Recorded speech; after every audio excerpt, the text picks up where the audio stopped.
Welcome to this gathering hosted by the Unitarian Universalist Church of Bowling Green.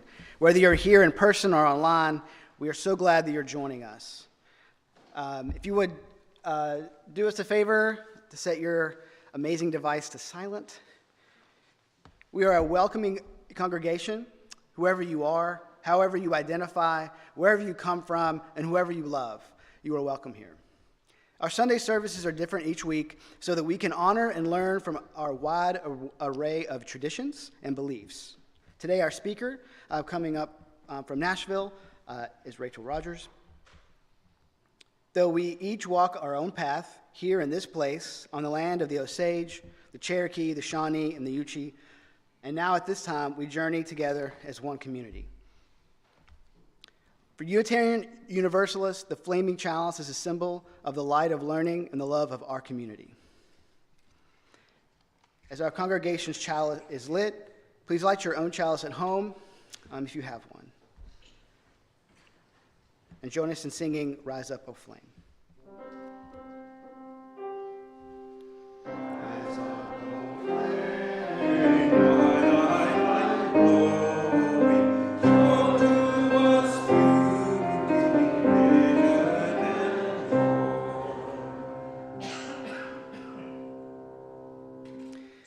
At this time, we would like to dismiss our children to their RE program. You can go with Janine, she'll be leading us.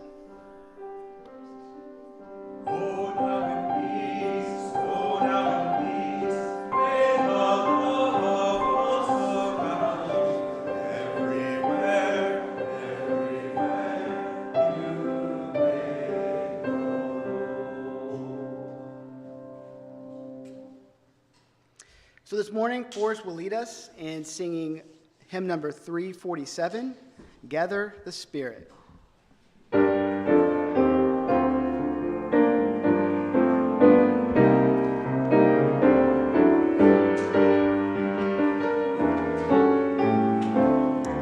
Stand as you're willing or able.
We will now have a few moments for meditation, reflection, and prayer. The singing bowl will lead us into silence. After the silence, you are invited to join us in the song Spirit of Life. The words will be on the screen.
please join me in a responsive reading?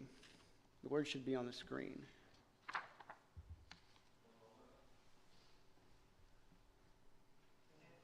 There we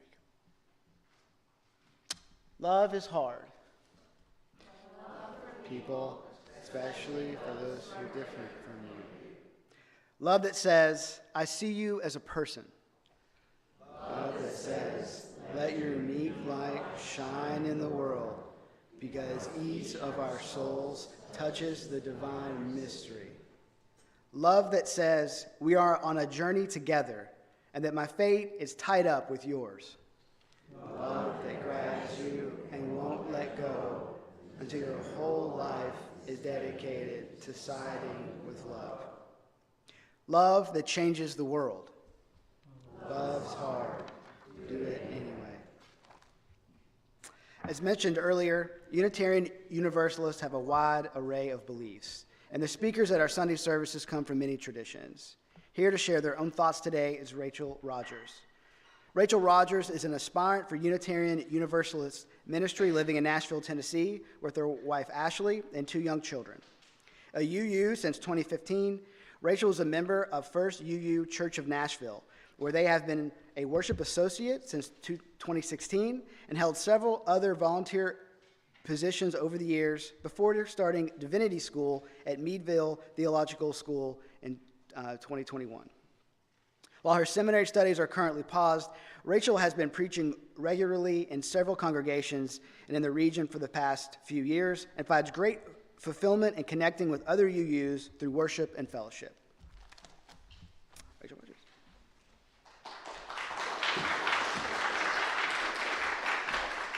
Good morning. I'm going to get myself situated here a little bit. I'm really happy to be with you today. Thank you for having me. As James mentioned, for the past couple years, I've been really blessed to be able to ride the circuit a little bit, preaching in different UU congregations, in my home church in Nashville, in Murfreesboro, Tullahoma, Huntsville, and it's been an incredible blessing and a huge part of my life and my own spiritual growth. Whenever I come to a new congregation for the first time, it's a fun mix of nerves and excitement. So I'm a little nervous because we don't know each other yet. But I think that also speaks to the theme that you all have been working through this month of reaching out in love, and also the theme of what I hope to share with you today around this topic of just show up. I said to James as we were sitting beforehand that seeing it on the marquee, or the reader board, just show up. I say marquee, I was a theater major in college. I think that's what that is. But the reader board saying just show up, Rachel Rogers, felt like super forceful, like something my mother would have said on a Sunday. That is not what this is about. Anyway, to start off, acknowledging again that this is the first time that we are meeting one another, and also as an opening into the topic I wanted to cover this morning, I actually wanted to start briefly with someone else's words in the form of a blessing from John O'Donohue. John O'Donohue was a poet, a priest, a philosopher, and a writer, and he wrote this book called To Bless the Space Between Us, which is a series of blessings, some short, some long, all meant to mark certain moments in our lives as sacred, set apart. And one of those that he wrote was called Upon Meeting Someone New. So I'm going to share that with you. It's very brief. With respect and reverence, that the unknown between us might flower into discovery and lead us beyond the familiar field, blind with the weed of weariness and the old walls of habit. I love that. That the unknown between us might flower into discovery. May it be so. For the last 10 years, I have had the honor and joy of volunteering with an organization back in Nashville that hosts a twice-yearly retreat for adults who've experienced cancer. It's called Camp Bluebird, Middle Tennessee Camp Bluebird, or Cancer Camp is something that all of us involved in it call it. And when I describe it or say cancer camp or a retreat for people with cancer, I imagine that it can, for some, sound like it's maybe a heavy experience or a rough experience. But for those of us that are at camp, as I have been for the last 13 years or so, camp is one of the most joyful and love-filled places that you will ever find. Camp's foundation is laid because the people there share a common and painful experience that has often left them feeling othered or isolated, right? I have not personally lived through cancer, but through my years of being involved in this work, I've heard countless stories of people who went from feeling connected and thriving to suddenly feeling unheard or unseen. The people who love them can't understand what they're going through or the fear that they're facing, why they can't do the things that they used to be able to do. So camp offers them a safe community of people who get it, right? Who've been there, who understand what they're going through. And I've watched campers at Camp Bluebird over the years blossom to find their voices once they understand that they are not alone. It's a beautiful and life-giving experience and probably played a pretty big part on my own journey towards discovering my call to ministry. Now, at the same time, because the common bond that brings people to camp has nothing to do with beliefs or identity, but instead a diagnosis, Camp Bluebird is one of the most diverse communities that I've ever been a part of. Cancer doesn't discriminate based on political, religious, or social beliefs, and while yes, we know that it shows up more often in certain communities, there is no design to whom specifically it touches. So during these 2 weekends a month, our campers, as well as volunteers like me, are plopped into this weekend surrounded by people that we would never find ourselves in community with otherwise. Like, I'll be honest for myself, I live in a little bit of a liberal bubble. I live in East Nashville, Tennessee. You know, it's like the queerest section of the state, probably. I go to a UU church. You know, like over the years, you build up your bubble and you surround yourself with people with whom you feel safe.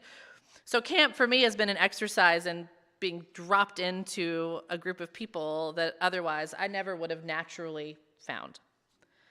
Now, also, camp ultimately is a place of service. As a volunteer, I show up and I say, how can I help? I help campers navigate the weekend schedule. I take their suitcases to their cabin. I clear their plates after meals. I ask them what they need. So because of the context of where we are, before I ever learn anything about them, I'm choosing to love them or to act from a place of love, to act from a place of service, to welcome them, to operate alongside them as I would any beloved friend. We all skip the getting to know you part and we go straight to the hugs, which is pretty miraculous, unless you're not a hugger. And then, you know, there's not a lot of consent there. I've tried to teach it. I'm like, can I hug you? And people are like, oh, yeah, it helps. So what this has done for me, this experience of camp over the years, it's given me a chance to practice and experience what it means to actively love through difference. While we're only together 2 weekends a month, there are many people who have been volunteering with camp for 12 years or longer, and we've gotten to know plenty of things about each other personally during this time, right? And because of social media, we stay connected and we learn all the rest of the stuff about each other that we didn't have time to share at camp.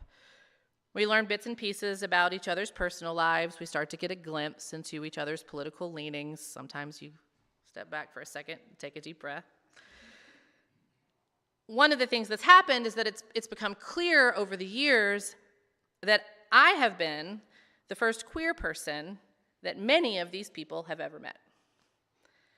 And I can often feel the energy shift even now when new campers come, when I indirectly come out to people, and then I see them kind of measure the room like, oh, I just heard this person is gay. Is everyone cool with that? Can I be cool with that? You know, that moment, and I just watch it and I wait for it to happen.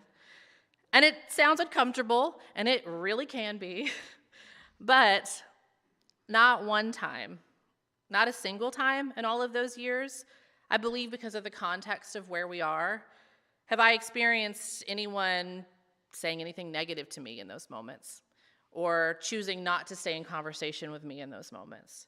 And so while you can feel the energy shift sometimes, we also choose to stick with it and stay together and continue getting to know one another. Eventually, people who are uncomfortable at first start asking me more about my life. Over the years, they ask me about my wife. Now they ask me about my children.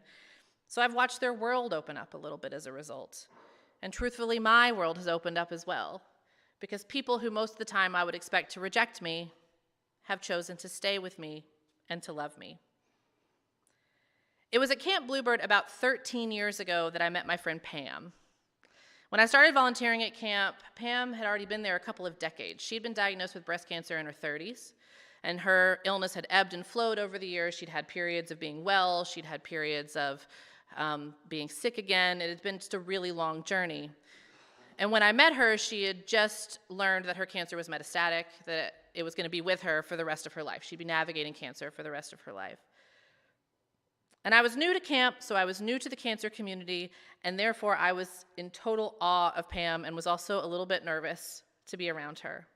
Because when you're not used to being with people who are very sick or who are dealing with a major illness, sometimes you cannot know what to say or what to do. And Pam showed up as this gift because there was just no pretense about her, and there was no preciousness about the way she talked about her life or about her illness. And she just wanted to know you and be with you and learn from you just as maybe you could learn from her. I was awestruck by her. She taught me about her practice of gratitude for her body and all the good it had brought into her life, all the things that it had allowed her to do. She thanked her feet for the miles she walked. She told me she would lay in like an MRI tube and like while she was stuck there, she would scan her body and she'd be like, thank you to my feet for that walk on the beach. Thank you to my arms that held my babies. Thank you for my eyes that helped me see all the things that I have seen. So simple, but so powerful. She also had a mindfulness practice that was free of any spiritual jargon. She basically said that her mantra was, be where your feet are. When she was spun out about something or worried about something, be here, be where your feet are, right? And I took that with me, and I actually use it probably almost every day. She also was really into joy, and she said you had to dance whenever there was the possibility to dance. She was like a character from a movie, you know? She just was full of all of these tidbits, all of this wisdom, all of these practices and things that she cultivated and worked on through all of her years of dealing with being sick. And she showed up to camp to help other people because even though she was sick again, she wouldn't be a camper anymore and she had to stay a volunteer. So she was still organizing things for people and showing up to help others. And to be in her presence was to feel love. And she chose to love me, just like she chose to love everyone else. She didn't know a ton about me when we met. Like I said, we were at camp, so we all just jumped right in with each other. And it was enough for her, when she met me, that I was there to decide that we would be friends. But we did indeed connect. And when she spoke, she looked directly in my eyes and listened. When I was sad, she offered me a hug, but she didn't get in the muck with me or try to fix me. She was just like, I'm here with you. She was a loving witness, an anchor. Now, around the time I met Pam, I had also just met the woman who would become my wife a few years later. And so as I navigated how to be out about my queerness at camp, Pam was an example of this open, unquestioning acceptance. She was excited for me as I fell in love. She wanted happiness for me. She never met Ashley, but because I loved Ashley over the years, I knew that she loved Ashley too. And she was loving me without question or reservation, and with calmness and steadfastness. And so I probably took it for granted a little bit because it seemed so easy for her just to love me in this way. So a few years later, when same-gender marriage became legal, Ashley and I decided to get married. So I invited Pam, right? She's my friend, and she loves me, and I'm going to invite Pam to my wedding. And we'd started planning before marriage was legal in Tennessee, so our wedding was actually up in D.C. So I wasn't just asking people to come to my wedding, I was asking them to travel to my wedding. But Pam showed up. She and her husband David showed up. And I didn't question that she showed up. Of course she did. She's Pam. I worried if she was ill, I didn't want her to I didn't want her to wear herself out or anything like that, but I didn't think about the fact that maybe she was taking a risk by being there or that she'd had to wonder if she should go or not because I was marrying another woman. It didn't even occur to me because that's the way that she loved me all of those years. She turned up looking beautiful and ready to dance. And actually, because my relationship with my parents was strained at the time, Pam and David actually stepped in and sat at the family table next to my in-laws at my reception. She joked that she and her husband David were going to be my old people because my old people weren't acting right, which helped me laugh, through that pain, right? And I was so thankful that she was there, and I was so thankful that she was a part of my life. But it wasn't until later that I learned something about her choice that would actually change my own approach to loving other people, hopefully for the rest of my life. In February of 2018, Pam died. Some of you probably guessed that was coming from the way that I've been speaking about her. It actually was her birthday this past week. We knew it was coming. We'd known it for a while. Some of my closest camp friends and I went to visit her a week before she passed, and we all sat and laughed together just like we always had. Pam was weak and thin and gracefully a little bit out of it, but she also had a message for us at that last visit. She asked us to keep going to camp after she was gone, even though she knew it would be painful for us. She said that no matter what happened, whenever things got hard, if it was about someone we loved, that our job was just to show up. Just show up. See, it's not as harsh as the thing sounded about church. At her funeral, we heard story and story after about Pam and the love she had for other people, and I learned with joy that my story was not unique. It was very important to me and very personal to me, but this was the way she lived her life with everyone. There were so many people that said, with Pam I felt seen, with Pam I felt heard. Pam taught me how to dance whenever I could. It was wonderful. At the end, at the receiving line, I went up and I met her sister for the first time, and I shook her sister's hand, and my wife was with me, who was 7 months. She was 7 months pregnant with her first child, so Pam's sister discerned quickly we were a couple, and she was like, it was your wedding. That was your wedding in D.C. that Pam went to, and I was like, yeah. She was like, she was so excited about that wedding. She was so happy to be invited, and I was like, cool, but like, it seemed like a much bigger deal than I'd like. It was my wedding. We were friends. She came to my wedding, but like her sister was like, "Oh, it was that wedding." Like there was some weight there. It was at the next camp I was chatting with Pam's husband, David, that I learned the truth, which was that my wedding was the first same-gender wedding that Pam had ever been to, and that when she was invited, she was taking a risk and had been in a big fight with several of her closest friends in her church and in her community because she was choosing to show up and to support me and my lesbian marriage. I heard a story about how David was on the phone with one of his friends, and he was on speakerphone, and the guy didn't know that Pam was in the car, and the guy was starting to tell David about, I can't believe you guys are going to do this or make this choice. You know that's a sin, da-da-da-da-da. And that Pam was like, hold on a second, like surprised the guy, like he didn't know she's on the phone. Y'all, she never let me feel that. I had no idea. I did not know she was taking a risk. I did not know that she was challenging her relationships. I did not know that she was out there in the world making her own set of change because she had made an active choice to love me. Before she knew anything about me, she said, I love you. And she learned more, and she kept saying yes, and she kept saying yes, and then she showed up on the most important day of my life, made a huge impression on me, and never let me feel any of the worry or any of the concern. Pam changed my life when she met me, but she changed my life again after she was gone when I learned that story. When in my pain and my grief over losing her, I also learned what the choice to love me had truly meant. She showed me an example of what it can look like to be loved unconditionally and cared for unconditionally, to be chosen over uncertainty or judgments or even dogma. And the gift she gave me was immeasurable, because I learned that I was worthy of love in a way that I hadn't quite understood before. There were no conditions to it. There was nothing to prove. And also, I didn't have to go through the ringer to earn it. I didn't even have to ask for it. It put my feet underneath me in a way that I'd never really experienced before. My hope for each and every one of you is that at some point in your lives you've experienced that type of love. That type of love that gives you the confidence to be authentic and choose joy even when it's a little bit scary. And I know that as Unitarian Universalists, we all know the importance of celebrating the worth and dignity of every person.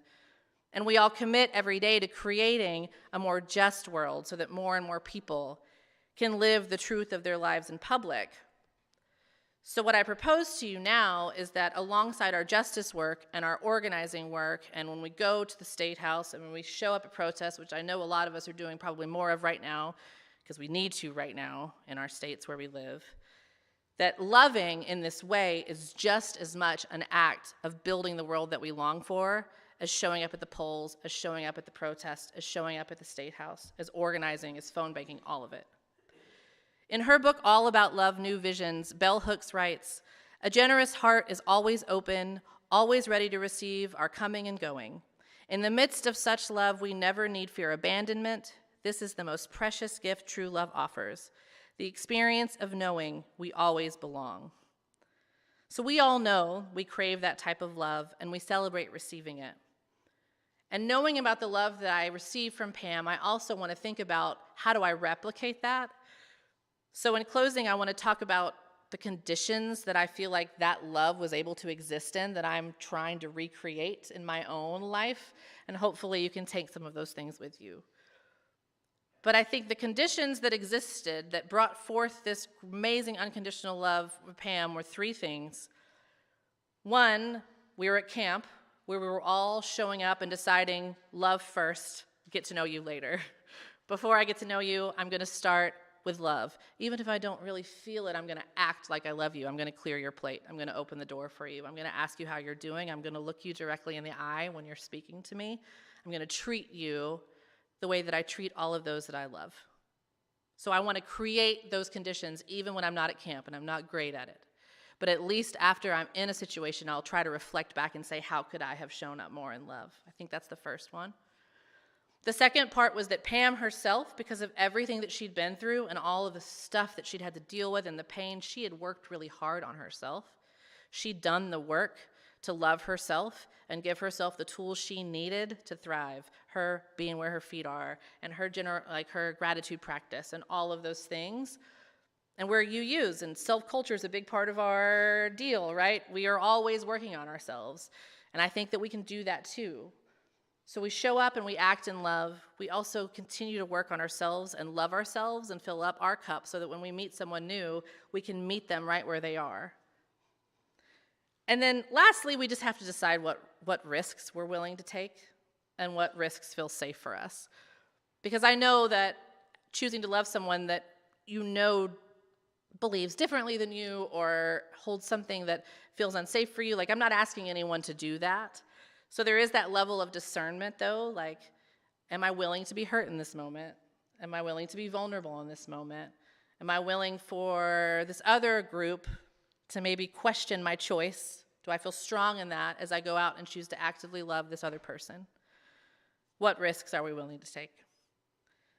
So I challenge each of you to do what you can, when you feel safe to do so. Tell yourself upon meeting someone new that you will choose to love them. Choose love as an action. Buddhist teacher Lama Rod Owens wrote, I am present because of love. I am alive because of love. I thrive because I am loved. When we love others, we give them life. We become sources of liberation. So my prayer for all of us is that we can continue to do so. Maybe so.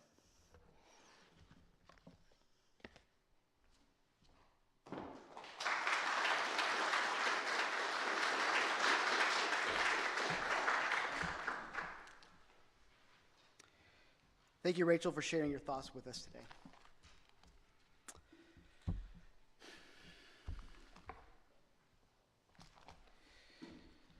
So now we come to the point of the service for our offertory, and that will be given to us by John Downing and Forrest.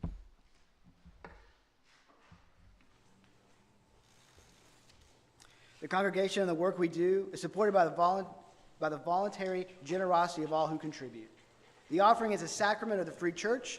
Our greeters will now pass the collection plate, and you may also use the QR code on the screen or donate via our website. As we enjoy the music, the offering will be given and received in a grateful appreciation of our shared hopes and values.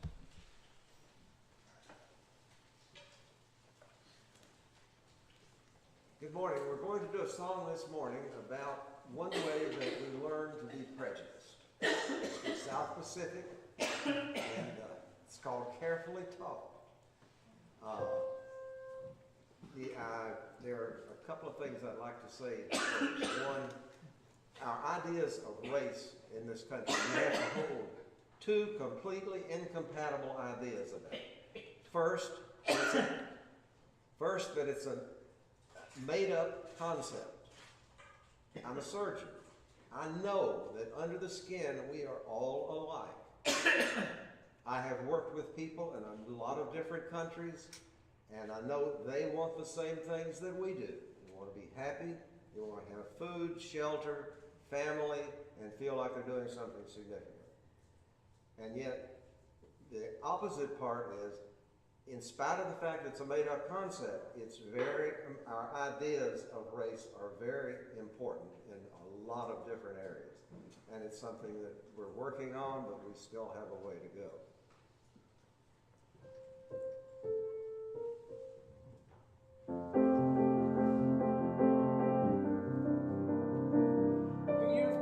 to be taught to hate and fear. You've got to be taught from year to year. It's got to be drummed in your dear little ear. You've got to be carefully taught. You've got to be taught to be afraid of people whose eyes are oddly made, and people whose skin is a different shade. You've got to be carefully taught. You've got to be taught before it's too late, before you are 6 or 7 or 8, to hate all the people your relatives hate. You've got to be carefully taught. You've got to be carefully taught.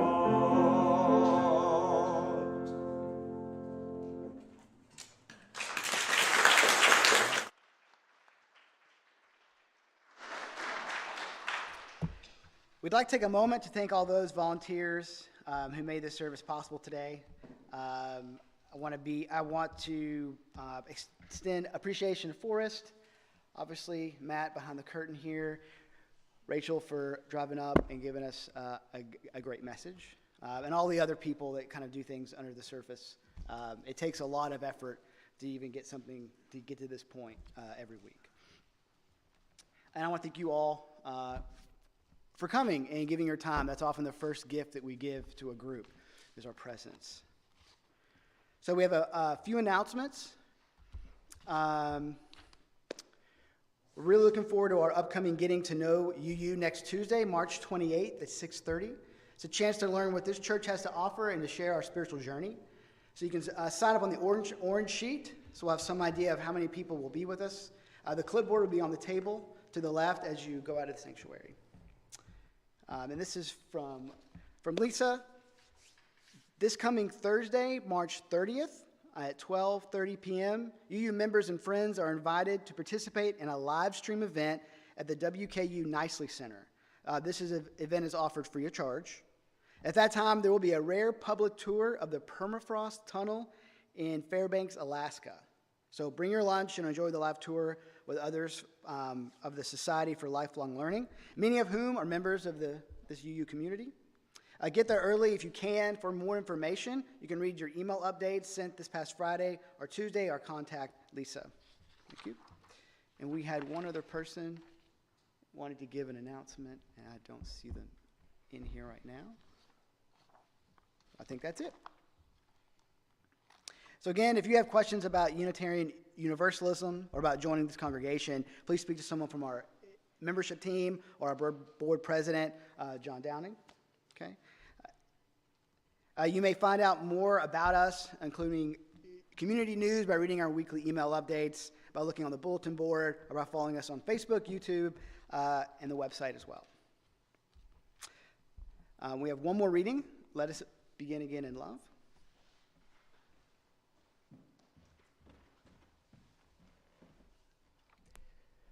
Let Us Begin Again in Love by Lois Van Leer. Having let go, set our intentions, named our curiosity, committed our energies, and given ourselves over to lives of balance, purpose, and meaning, let us begin again in love.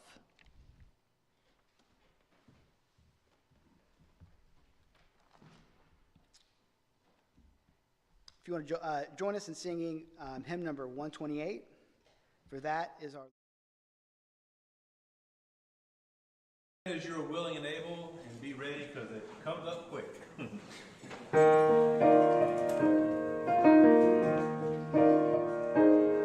For all that is our life, we sing our thanks and praise.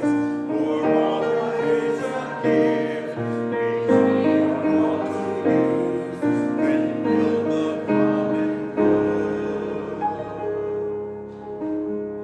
and make our own this glad.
Our community is, at this time, we will bid farewell to those who have joined us online.